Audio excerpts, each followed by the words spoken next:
How many of you have heard the story of Tha'laba ibn Abdul Rahman radiallahu anh? This story, wallahi, every time I think about this story and I talk about it and I narrate it, it's so difficult not to become emotionally moved by the story. He was the messenger boy for the Prophet ﷺ. Anytime the Prophet ﷺ had a message that he wanted to send to another house or another village, he'd call this little boy and say, here, take this message and go to so-and-so's house and deliver it. So he was like this errand boy. One day, the Prophet ﷺ gave him a message and said, go and deliver it to so-and-so's home. So he takes it. Remember, he's a 13-year-old kid. According to some narrations, it's between 13 and 16-year-old. Either way, this is a young kid. So here he is. He takes the message and he starts walking. And it was a real windy day. The breeze was blowing really, really hard. And he walked by a house. Back then, the homes didn't have doors. They had curtains. So on a windy day, the curtain would blow open. So as he's walking by, just instinctively, he sees a curtain by a door, and he kind of turns this way. He saw a woman inside that home, and she was bathing herself. As soon as he looked, he turned away immediately, and he started crying, and he ran away. He actually ran outside of Medina. He ran outside of Medina and he left. You know why? Listen to what a 13-year-old kid is thinking now. He said, oh my goodness, I just saw this woman and Allah now is going to put me in the hellfire. That's what he's thinking. What do 13-year-old kids think when this stuff happens to them? So he's thinking, my God, Allah is going to probably send down a verse against me, so I'm going to run away. I don't want to confront the Prophet ﷺ about this. He runs away. Nobody hears from him again. Eventually, when the Prophet ﷺ is leading the companions in prayer, after a couple days, he notices Tha'laba isn't around anymore.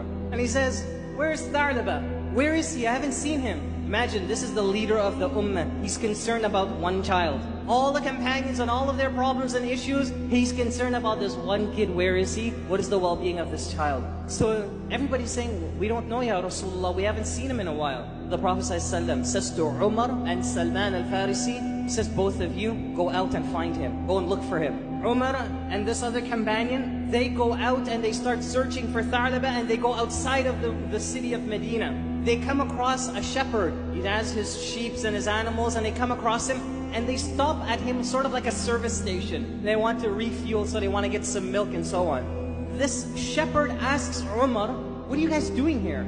It's kind of abnormal to see you guys from Medina coming around this area. So Umar says, we're just looking for somebody, a young kid. You wouldn't know who he is. So the shepherd, you know what he says? He says, perhaps you're talking about the kid who drinks the tearful milk. The tearful milk.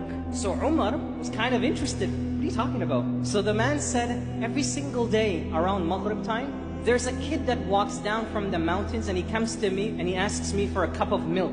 But at the same time, he's always in tears and he's crying. And some of his tears falls into the cup of milk, but he still keeps drinking. If you just stay around, stick around for, until Maghrib, and you'll see him, he'll come down. So him and Salman al-Farisi, they sit behind a brick and they're waiting. They're scoping out the place. Guess what happens around Maghrib time? This little boy comes down and he's crying and crying and crying. And guess who it is? It's Tha'laba.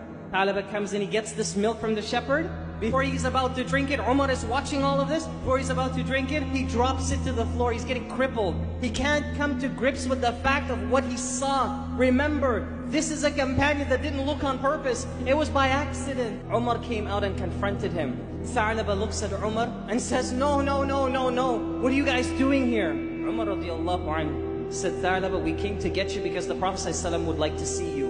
Tha'laba says, no, no, no, no, no. Did an ayah come down against me? Did the Prophet ﷺ say I'm going to the hellfire? Umar says, I don't know, but you're going to have to come. Tha'laba is a little boy. Umar is mashallah, tabarakallah, okay? So Tha'laba says, I'm not going anywhere. So Umar says, he doesn't really say, who do you think you're talking to? But with that attitude, he says, oh no, no, no, you're going back to Medina. He picks up Tha'laba and he carries him back to Medina. When they get to Medina, they take Tha'laba to his house and they leave him there. They go to the Prophet ﷺ and they said, Ya Rasulullah, we found him, he's in his house. The Prophet ﷺ, you know what he does? He gets up right away and he walks to Tha'laba's house and he opens the curtain and he sees Tha'laba sitting there and he's crying. Tha'laba looks at the Prophet ﷺ and says, no, no, no, Ya Rasulullah, I can't confront you. I don't deserve to look at you. Listen to the Prophet ﷺ, Rahmatul lil Alameen, the mercy to all mankind. Listen how he starts speaking. He says, oh Tha'laba, it's okay, calm down. And he's saying, no, no, no, Ya Rasulullah, did an ayah come down against me? Am I going to the hellfire? And But he says to them, Tha'laba, no you're not. There's no verse against you. Come here. Look at his style of how he's going to comfort this child. This is not even his kid. It's just a citizen amongst the Sahabas. He says, come here. And he says to Tha'laba, put your head on my leg. Lie down and put your head on my leg. Listen to what Tha'laba says. Ya Rasulullah, this head is filled with so much sin and corruption, it doesn't deserve to lie down on the thigh of the Prophet of Allah sallallahu alaihi wasallam. This is a 13-year-old kid, okay? Prophet says, it's okay, just come. Tha'laba comes quietly and he lays down on the Prophet ﷺ. It's like a father-son moment now. And Prophet ﷺ puts his hand on Tha'laba and says, Tha'laba, what do you want? What's going to make you feel better? And Tha'laba is crying and he says, Ya Rasulullah, I just want to know that Allah has forgiven me for what I did. And Prophet ﷺ says, Tha'laba, Allah has forgiven you, don't worry.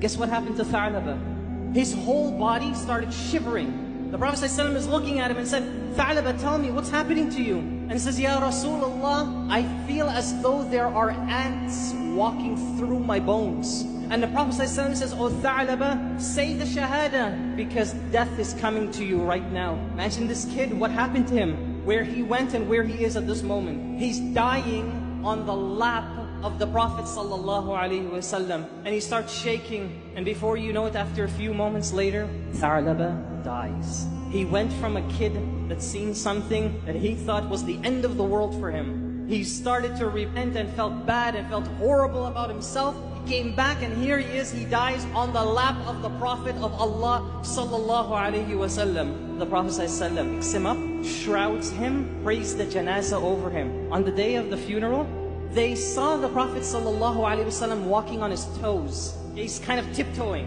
and he's walking.